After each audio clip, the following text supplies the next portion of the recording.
আওলাদ অকলরে মসজিদে যাওয়া শিখাইয়া যাবা।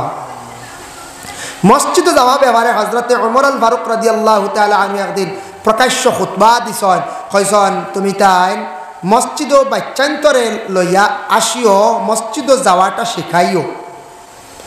আর আবার হজরত ওমর একদিন কঠোরভাবে আবার নিষিদ্ধ করছেন, তুমি তাই বাচ্চান মসজিদত নিও না। এর ব্যবধান কিতাব বুঝবাইছেন? ব্যবধান হইল গিয়া একটা হজরত ওমরে দেখলা একবারে কচি বাচ্চান মাত্র 2.5-3 বছর মা তো হুরা জানে না, ইলা আসেন না আসন। একবারে ছোট বাচ্চা বিলকুল মাত পুরাপুরি পরিষ্কার নাই, মসজিদত দিলাইছেন সকালবেলা। মসজিদত দেওয়ার পরে মেসাবর বাইক ঘুরি যায় ফিরি যায়, দেখছেন না? মেসাবে সিংলা দেখাইলা মারমু, হে কয় মারমু। মেসাবর কুলো যায়, মেসাবর সিংলাত ধরিলা, ইগুর কায়দা হারিলা, ও হাল্লত ইগে ফোড়া লস করে না কোন যায়। বাচ্চারা লইয়া হাসয়, ইগুর কারণে বহুত ফোড়ার লস হয়। এর লাগি মা বইনকলে দয়া করিয়া ইতা বাচ্চান তরে একবারে বেবুজ বাচ্চান ঘরে রাখো, কলিমা ফোড়াও, ইতা মসজিদ দিও না। যখন তার বয়স পূর্ণ 4 বছর হইব, মোটামুটি বুঝি লাইব কিছু ফোড়ার উপযোগী হইব, বাচ্চাটারে মসজিদের মধ্যে দেখবা।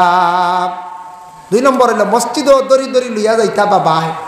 ও যদি 2.5 বছর 3 বছরের দুধের বাচ্চা, ও দুধ ছাড়ছে লইয়া গেলা মসজিদ, মায়া করিয়া বাচ্চা নিয়ে রাখলা, রাখকে লাগলা নমাজও বাফর লঙ্গিত দড়ি টানে আর বুঝাইছেন? বাফর লঙ্গিত দরিয়া টানে আর লাগা বাড়ি সাসার হিটি তুটি যা ইলাও নানি এনরে কুন্টা মারের হেন আগে দি যা। ও যেন মসজিদে গিয়া বাচ্চারা যেন এই ধরনের ব্যবহার করেন, সে তো একবারে মাসুম বেগুনা বেবুজ বাচ্চা, সে বুঝের না। এই ধরনের বাচ্চা মসজিদের মধ্যে নিবা না। বয়স হয়ে গেছে গিয়া বুঝদার হয়ে গেছে 5 বছর 6 বছর, আপনি 7 বছর, আপনি 7 বছরে তার হুকুম হয়ে গেছে গিয়ে নমাজের জন্য আদেশ করদা। ও বাচ্চাটারে মসজিদের মধ্যে লইয়া যান, বাচ্চাটারে মসজিদে যাওয়া আপনি শিখান। বাচ্চারে মসজিদে নেওয়া শিখাবা, জিয়ারত শিখাবা, কবরিস্তান লইয়া যাবা, সে জিয়ারত করা শিখোক, মসজিদ লইয়া যাবা ওটাও শিখক। আল্লাহকে আসতে একবারে বেবুজ বাচ্চাইন গুনতাবা মসজিদে দিন না জানি, ইটা মেসা বগলোর বড় কষ্ট হয় বুঝাইছনি।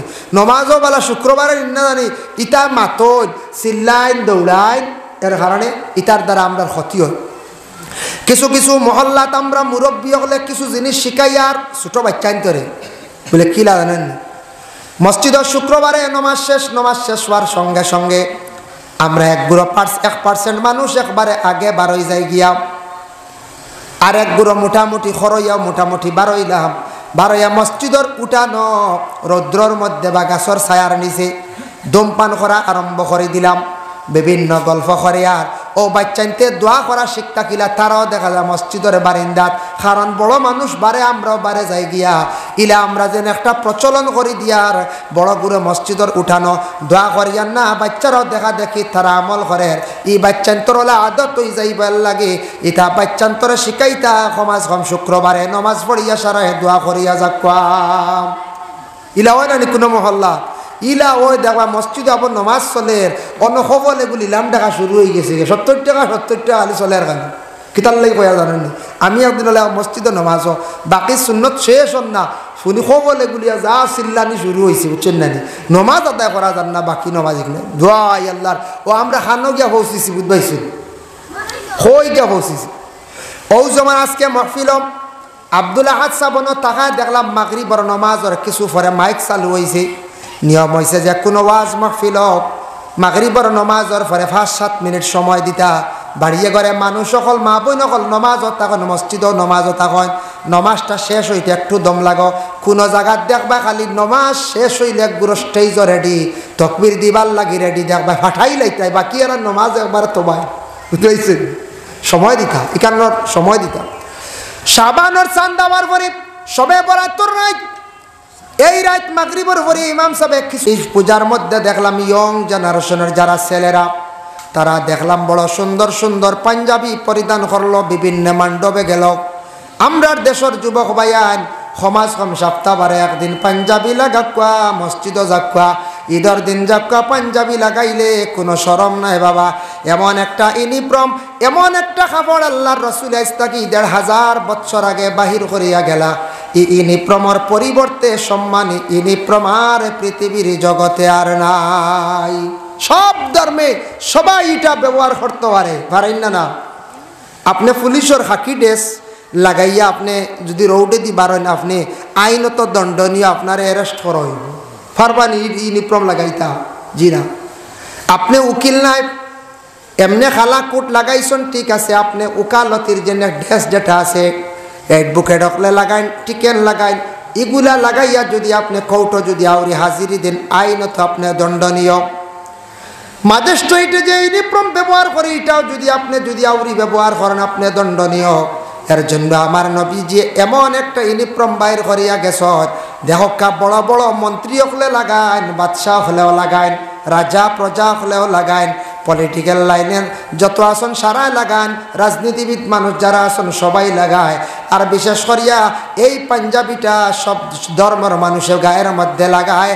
নবীজি এমন একটা ইউনিফর্ম বাইর করিয়া গেছেন, এটার মধ্যে কোনো ধরনের আপনার ব্যতিক্রম নাই, সবাই ব্যবহার করতে পারে। এটা লাগাইলে বলে তুমি আইনত দণ্ডনীয়, অসুবিধা নাই। কিন্তু এক বুড়োয় ও লেবাস লাগাইয়া ঠগিয়া খায়, বুঝাইছেন খুবই কিলা হালেকে এই মাদ্রাসার জীবনে গেছইন না, ইলা হওয়া যায় মাঝে মধ্যে জীবনে হালেকে মাদ্রাসা তো একদিনও গেছই না। বাবা তুমি পাঞ্জাবি লাগাইতা, লাগানির একটা সুরত আছে, এমনভাবে পাঞ্জাবি লাগাইছন, লাগাইয়া বিভিন্ন জায়গার মধ্যে গিয়ে আমি আলিম সাহেব হাফিজ চাপ বলিয়া পরিচয় দিছন, যেটা পরিচয় দিয়া মানুষরে দুকাবাজি করিয়া জমিনের মধ্যে খাইতরা, দুকাবাজি করিয়া যেন খাইতরা, এটা কিন্তু বৈধ না, অবৈধ, হারাম। এর লাগি আপনি যদি লাগান নবীজির সুন্নতি লেবাস মনে করিয়া সুন্দর করে কাপড়টা গায়ের মধ্যে লাগায়, শুক্রবার দিন আপনি মসজিদের মধ্যে যান বাবা। এর জন্য মহিলা জানাইলো আমার আল্লাহর দরবারে হাজিরি দিতে গিয়ে সুন্দর কাপড় পরিধান করিয়া আমার আল্লাহর ডাকের আমি সাড়া দিলাইয়ার হইয়া মহিলা কি করলো, এই মহিলা রেডি হয়ে গেল। স্বামীর আদেশ ক্রমে যখন আগ্নির মধ্যে জাপ মারছে, আগুনটা ছিল তুষার আগুন মানে আংরা, আংরার মধ্যে জাপ দিছে স্ত্রী। স্বামী তখন ডাক্কন দিয়ে ডাকিয়া রাখিলাইছে, ডাকিয়া রাখার পরে তার মনের ভাব হইল গে ঘরের বিবি মানে জ্বলিয়া শেষ। 3 দিন পরে ডাক্কন সরাইছে, দেখিছেন আমার ঘরের বিবির তো কোনো অস্তিত্ব থাকতো নাই, তাই সোনাগুলা হয়তো পাইতাম বাড়ি বকিলে সোনা দেখার লাগে আবার ডাক্কন সরাইছি। বুধবাই তার যে 3টা রুটি খাইতে দেন না হে সোনা টুকাই বুঝনা না কোনটা। ডাক্কন সরাইয়া দেখে ঘরের স্ত্রী জেলা আগ্নির মধ্যে প্রথম পর্যায়ে ফসলা ওওয়ালা রইছ, আগুনও টান্ড হইল, গায়ের মধ্যে কাপড় জ্বলল না, শরীরের কোনো পশম জ্বলল না, শরীরের ছামড়ার মধ্যে আগুন লাগলো না। যেমনে দেখছে বকিলে দেখে অবাক হয়ে গেছে। গরস্তির কাছে কইল গো বিবি জীবনে এক ভুল করে লাইছে, বলে ভুল খালি আমার কাছে নাই, তুমি আল্লাহর কাছে মাফ চাও। 3টা রুটি আমি আল্লাহর ওয়াস্তে আল্লাহ রাস্তার মধ্যে দেওয়ার কারণে তুমি আজকে তোমার অত আদরের স্ত্রী রে তুমি কিভাবে নিষ্ঠুর আগ্নির মধ্যে ফেলাই দিলাই। বাবা লক্ষ্য করুন, 3টা রুটির কারণে মহিলারে আগ্নির মধ্যে ফেলাই দিল। তখন মহিলা উঠিয়া জবাব দিলা, কইলা স্বামী আল্লাহর কাছে মাফ চাও। জানিয়া রাখিও, বিশ্বাস রাখিও, যে মানুষে এক আল্লাহ বলে বিশ্বাস করে, আল্লাহর জাতরে মানব, তারে কোনো দিন আগুনে জ্বালাইতো না, আমার বিশ্বাস আগুনে জ্বালায় না। তাই আমারে আল্লাহর যাতে মায়া করছেন, আগুনে আমারে জ্বালাইছে না। হজরতে ইব্রাহিম খলিলুল্লাহ রে নমরুদে যখন চক্রান্ত করিয়া আগ্নির মধ্যে ফেলাইছে, ইব্রাহিম খলিলুল্লাহর শরীরের পশম পর্যন্ত জ্বলল না। সুবহানাল্লাহ। এখন না, ঠান্ডা না, এখন না। যার কারণে বিশেষ করিয়া মানুষরে তুমি তেন খাওয়াও, মেহমানদারি করা, খাওয়াইলে কমে না, এতে কইয়ান না সবসময় খাওয়াইতা। দিল থাকতো আলা ঘরের মা বোনদের, বলে স্বামী বৎসর হয়ে গেল গিয়া বাড়িত পড়াশোনা নাই, কিছু মেহমান অখলরে খাওয়াই, ফকির মিসকিন অখলরেও খাওয়াই, প্রতিবেশী গরিব মানুষরে আনিয়া কিছু খাওয়াই। খাওয়াইলে কি হয়, রিজেকের মধ্যে আল্লাহর যাতে কি করেন, বরকত দান করেন। রিজেক আল্লাহর যাতে দিনে দিনে বাড়াইয়া দেন, রিজেকও বরকত হইয়া থাকে। আর যদি বিলকুল খাওয়াই না, আপনার রিজেকের দরওয়াজা হয়তো বন্ধ হয়ে যাইব, বরকত উঠি যাইব গিয়া। এর জন্য রাসূলুল্লাহ ফরমান কালা তুতিমুত তুআম, খাওয়াইও অনাহার মানুষরে। যেগুলো মানুষ দুনিয়ার জমিনের মধ্যে খানিফার না অসহায় ব্যক্তিরে খাওয়াইও, এমনও মানুষরে খাওয়াইও, এটা হইয়া থাকছে ইসলামের মধ্যে বালা। ইখান মনো আনবা না যেন ওয়াজ করি আর আমারে বেশ করি খাবাইতা বুঝাইছেন জি ইলা মনো কিচ্ছু আনবা না।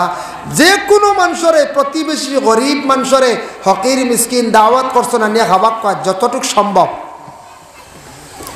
আল্লাহর বান্দেগানের জন্য বিশেষ করিয়া আল্লাহর রসুলে ফরমাইন আবার ওয়াতাকরাউস সালাম এক অন্যরে তুমি তান কি করিও সালাম দিও আলা মান আরাফতা ওয়া মান লাম তারিফ পরিচয় পাও কিংবা তো তুমি তান না পাও তুমি তান সালাম দিও। এটা ইসলামের মধ্যে বহুত বালা একটা কাম। কারণ ইয়া থাকছে মুসলমানরা যখন সালাম দেওয়ার আদত করি রায় সালাম এমন একটা ইবাদত বাবা সালামে মানুষের মধ্যে মহব্বত পয়দা করিয়া দে সালামে মানুষের হিংসা বিদ্বেষ দূর করে। কোনো দুশ্মনে যদি আপনার সালাম করে আপনার মনের মধ্যে আসবো বলে বাইরের মধ্যে হয়তো দিলের মধ্যে আর দুশ্মনী নাই তাই আমি বাইর লাগিয়ে আবার সম্পর্কটা জাগাত আনিলাই। এর জন্য সালাম করার আদত আমরা করতাম সালামটা সুন্দর করে করতাম। সালাম দেওয়া সুন্নত তার জবাব দেওয়ায় থাকছে গে ওয়াজিব। সঠিক নিয়মে সঠিকভাবে জবাবগুলা আদায় করবা। বি আহসানা মিনহা আও রুদ্দুহা তুমি তার সুন্দরভাবে সালামের জবাবটা লৌটাইও। দেখো রাসূলুল্লাহর জামানাত সাহাবায়ে কেরামহলের জীবনী মাঝে মধ্যে পড়িয়া দেখুন জানি ইয়া আল্লাহ সাহাবায়ে কেরামহল যেমন আবু বকরের জীবনী কিনিয়া আপনারা গড় রাখুন জানি দেখবা আবু বকরে তান জিন্দগিটা কিলা কাটাইছেন বা হজরত আবু বকর রাসূলুল্লাহর লাগি আদব কতটুক রাখছেন। হজরতে উমর কত একজন রাগান্বিতওয়ালা সাহাবি এই সাহাবি ইমান আনার পরে আল্লাহ রাসূলুল্লাহর লাগি ব্যবহারটা তান কীভাবে রাখছেন এটা জীবনী আমরা কিছু পড়ার প্রয়োজন আছেন না কোন চাই তা পড়িলে আমরা জীবন ভালো হইব পরিবর্তন হইব। আসেনি আপনার আর গড় এটা জীবনী হল জি না মনে হয় নাই খুব সম্ভব মনে হয় না এটা আমরা বই কিনি না পড়ি না আমরা বাবা লক্ষ্য করেন জীবনে যারা যুবক ভাইয়াইনুবালা বা মুরব্বী সমাজের যারা চক্ষু এখনো অন্ধ হইছে না মানে চৌকাব বালা আছে দেখরা অবসর সময়ে নামাজ পড়া কোরআন শরীফ তিলাবত করডা খরক্কা কোনো বাধা নাই। কিন্তু বিশেষ করে যুবক ভাইয়ান করে কয়ার আর মুরব্বী যারা আছেন যারা চক্ষু এখনো ফর্সা আছে দেখরা একটা টাইমে কিছু সাহাবি অকলর জীবনী আউলিয়া কেরাম অকলর জীবনী মা বন্দের কিনিয়া নিয়া দেখা হজরতে ফাতিমার জীবনী রাবিয়া বসরের জীবনী আয়েশা সিদ্দিকার জীবনী হজরতে খাদিজার জীবনী তাক কিনিয়া নিয়া ঘরের মধ্যে নিয়া দেন। আপনার ঘরে উপযুক্ত মেয়ে সন্তান আছে মেয়েটার নিয়ে এইভাবে ভালো একজন মহিলার জীবনী কিনিয়া দেন। দেওয়ার কারণটা কি কারণ ইয়া থাকছে একটা টাইমে অবসর সময় বাহির করিয়া সাহাবায়ে কেরামকলর জীবনী পড়কা জীবনে আপনার পরিবর্তন হইব। আল্লাহর রসুলের সঙ্গে সাহাবায়ে কেরামকলে কীভাবে সুন্দরভাবে জীবন কাটাইলাম পড়ার প্রয়োজন আছে। ও যুবক ভাইয়ান খেয়াল করেন আপনি বিভিন্ন জায়গায় ওয়াজ মাহফিলে যান গেলে আপনার প্রয়োজনে টাকা পয়সা খরচ করেন মিঠাই খান বিভিন্ন জিনিস খাই না নি 12 মজা খাইন না নি আপনারা 12 মজা খাইন ফাফড় খান কতটা খানি আছে খাইতাও বাই খাও কোনো বাধা নাই। তবে 12 মজা ফুচকাওটা খাইতে সময় একটু চাইয়া খাইও এটা দোয়া দুই কম থাকে ফুন্না থেনা এখন খালি গোসাই বুঝেছি আগে খাইছন ঠিক আছে। তবে আমার 12 মজা দোকানওয়ালা বাইন্তরে যেন শুনিয়া কইতা পারেন আমরা বাঙ্গানিতরা বাইরে ঠিক আছে আপনি এটা দৌত করিয়া আনছেন কিন্তু হাতওয়ালা পরিষ্কার রাখতা সুন্দর করিয়া হাত আপনার দৌত করতা। বিশেষ করিয়া দেখবা এটার মধ্যে অনেক জিনিস পাওয়া যায় যার কারণে খাইতে বা খাও কিন্তু বাজারের মধ্যে গিয়া বালা বালা বইগুলা কিনিয়া নিয়ে জীবনে পড়ো বই আনিয়া পড়ো। আমরা পড়ার আদত খুব কম আমরা পড়ার আদতটা খুব কম আমরা পড়ি না। বড় বড় জ্ঞানী ব্যক্তি ওগুলোর বই পড়েন বিশ্বের খাস খবরগুলা পড়েন ডাক্তার আপনার এনায়েতুল ডক্টর জাকির নায়েকে যেটা বই লেখছেন ওইটাও আপনি পড়কা। তবে যেটার মধ্যে সন্দেহ আইব ওটা আপনি ছাড়ার চেষ্টা করেন জানি আলিম অকলর লাগি জ্ঞানী ব্যক্তির লাগি বুঝন জানি। ডক্টর তাহির আলকা দিয়ে বড় বড় বই লেখছেন এক একটা বিষয় নিয়া কথা আপনি কিনিয়া পড়কা বড় বড় পণ্ডিত লেখছেন। ঈশ্বরচন্দ্র বিদ্যাসাগর ব্যাপারে তান একটা বই লেখা আছে ওটা পড়িয়া দেখবা বিদ্যাসাগর কেন তানরে উপাধি দেব হইল লকব দেব হইল তাইন খেনে বিদ্যাসাগর কিভাবে হইলা তান জীবনীটা আপনি পড়িয়া দেখো। বাদশাহ শাহজাহান কেমন ব্যক্তি আসলা তান জীবনী বড়ই ভারতের অনেক ইতিহাসগুলো আপনি জানতে পারবা। এটা যদি আপনি জানেন না, দেশের খবর যদি বিলকুল জানেন না, বাইরে আপনার জ্ঞান কম থাকবো, আপনি অনেক জিনিস জানা থাকা দরকার। কোনো ক্ষেত্রে কোনো সময় যদি খেয়ার সামনে যদি প্রশ্নের সম্মুখীন হয়, তার আপনি জবাবটা আপনার জীবনে দিয়া যাইতা। এর জন্য আল্লাহর বন্দেগান দয়া করিয়া আল্লাহকে ওয়াস্তে যুবক বায়ান খেয়াল করক্কা, জীবনে ভালো ভালো সাহাবায়ে কেরামকলের জীবনী আপনারা পড়ক্কা, জীবন সুন্দর হইব। সাহাবায়ে কেরামকলে রাসূলুল্লাহর কাছে কিলা আদব রাখছন, মাত কথা কিলা মাতিছন, কিলা চলছন। এর জন্য রাসূলুল্লাহ বিদাওয়ার পরে হযরতে উমর রে একদিন উসমান গনিয়ে সালাম দিছলা, সালামর তান জবাব পাইছেন না। হযরতে উসমান গনি সালামর জবাব না দেওয়া পাওয়া সত্ত্বেও বিচার দিলাইছেন আবু বকর সিদ্দিক রাদিয়াল্লাহু তাআলা আনহুর কাছে গিয়া কইরা, ও ভাই আবু বকর, আমার জীবনে আমি একটা জিনিস দেখলাম। বলে কি জিনিস দেখলাই? বলে আমার জীবনে আমি একদিন আমার ভাই ওমর দে সালাম করলাম, সালামর সঠিক জবাবটা কিন্তু আমি পাইলাম না। আবু বকর ওই সময় ওমর রে খবর দিয়া নিকটে নিছর, প্রশ্ন করছেন, ওমর তুমি কেন উসমান গনির সালামের জবাব দিলাই না? হযরতে উসমান গনিয়ে উত্তর হযরতে উসমান ওমরে উঠিয়া কইলা, ও ভাই, ওমরে কইলা, ভাই